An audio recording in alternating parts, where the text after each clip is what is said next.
Magandang araw mga kababos. Narito ang latest news ngayon sa PBA.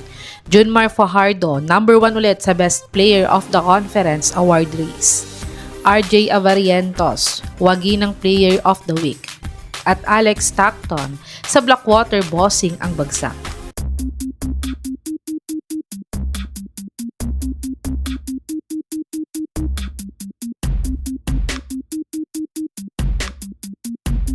Si Fajardo nga ay may 12 times ng BPC Award sa kanyang PBA career.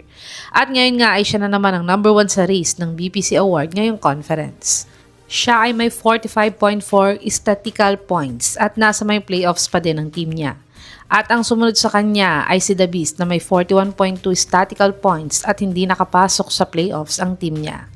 At ang pangatlo pa sa race na to ay ang star rookie ng Converge na si Juan Gomez Deliano na may 37.2 statistical points pero nalaglag naman na din ang team niya sa first round ng playoffs.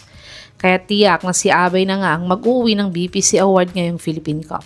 Kayo mga kababos, deserving ba si Kraken na manalo ng BPC Award ngayong conference? I-comment nyo na po yan sa baba. At RJ Avarientos, wagi naman ang Player of the Week Award.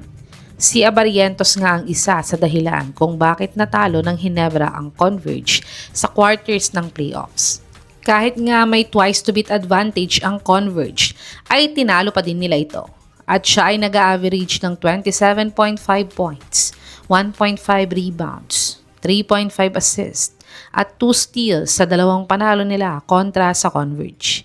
Kaya dahil dito nga ay pinarangalan si RJ ng Player of the Week Award ng PBA.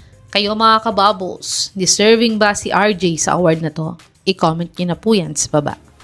Tumungo naman tayo sa balitang sa Blackwater bossing nga daw ang bagsak ni Stockton. Si Stockton nga ay may trade rumors last week na matitrade siya sa Titan Ultra kapalit ni Joshua Monson.